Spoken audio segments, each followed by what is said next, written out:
It's definitely not been a perfect 12 months. I know I come back looking like an Avenger or whatever, but it wasn't easy to get there. Lots of fall offs, lots of getting back on the horse, and several crash outs. I really had to check myself. Yo, what's happening? This is your guy, Freed. Welcome to The Art of Being Freed. And this is episode 3, The Art of Consistency. I became so obsessed with being consistent that I believe it led to my burnout because I was so wanting to make sure I showed up every single day.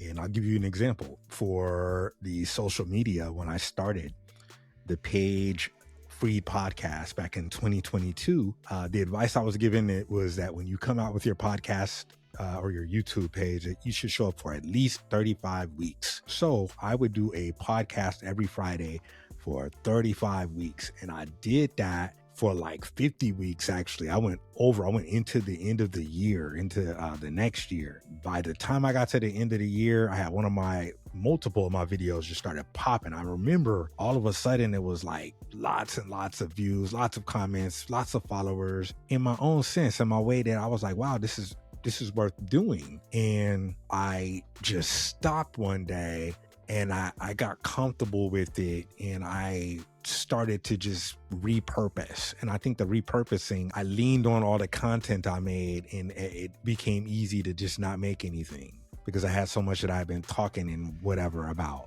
And I fell off. I essentially just fell off. I purposely fell off, but when you come back, it really is building awareness all over again. So I'm talking about social media sense. What do you do when you fall off in life? Very first thing I'd recommend is finding an accountability partner, someone that can work with you, someone that you can say, hey, this is my goal. Can you just check in with me every day at this time to make sure that I did what I said I was going to do? This accountability partner needs to be someone that you trust, someone you can lean on, someone that will show up for you, someone that has shown up for you. Or it could be someone that you meet through a peer group. There are a lot of peer groups online, a lot of communities online that you can join and find accountability partners there. This could be for any walk of life. As an introvert, I did my best to keep away from everyone. And I think that hurt me in the long run because when I really did need people, it was hard to find them. So I really do encourage you to find accountability partners in areas of your life where you need more accountability, because now you're not in it alone.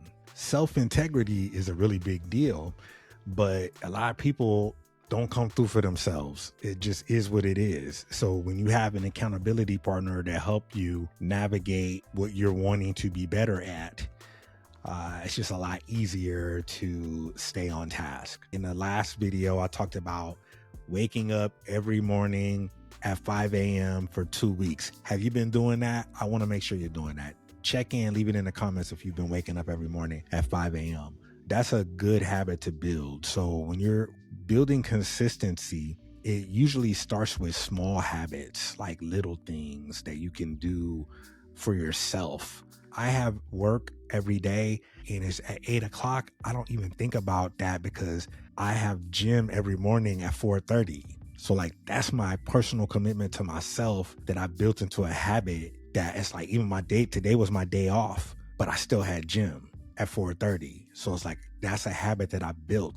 The habit has to be so strong that it ties into this question I heard once upon a time that has always stuck with me in my heart. And that's, how bad do you want it?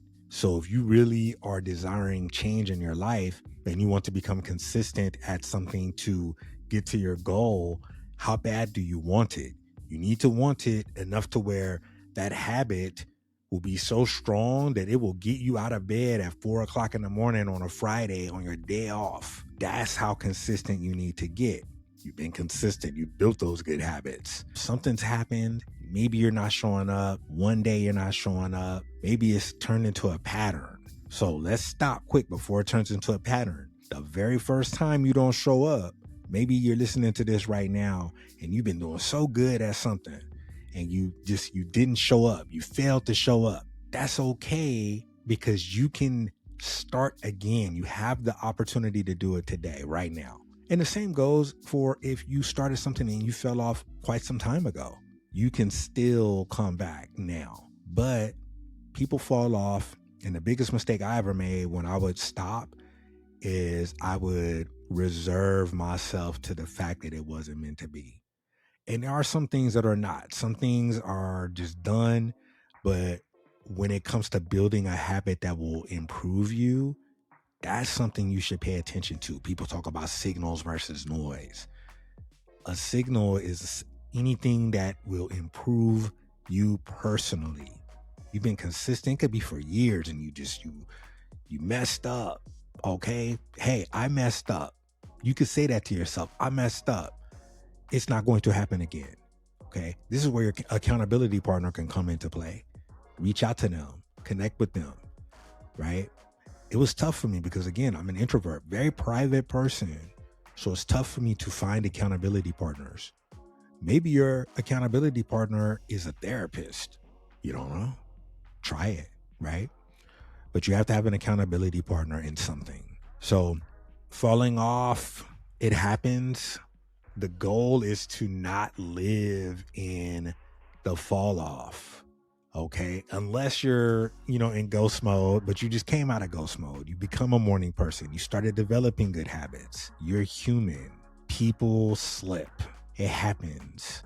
The blessing is being able to wake up the next morning and be like, yo, I woke up. I have an opportunity to do it again. I have an opportunity to get back on track. You fall off the horse, you get back on and keep going. It's tough sometimes. You get back on a little wobbly, but you steady the ship over time. I was consistent in working out for years, and then I fell off. I fell off so bad. I gained a bunch of weight. I pinched a nerve in my neck. I could barely move. I could barely draw. I couldn't play video games. I was pressing the button with my finger instead of my thumbs. You know what I mean? It was wild. I'm like, man, I'm never going to work out again. Habits were terrible. Diet was crazy whack. But I came back. I had to, go into ghost mode and work on recommitting myself to being a morning person and giving committed time to myself. And I still fell off. In the last 12 months, I had several fall offs. It's definitely not been a perfect 12 months. I know I come back, looking like an Avenger or whatever, but it wasn't easy to get there. Lots of fall offs, lots of getting back on the horse, and several crash outs. I really had to check myself.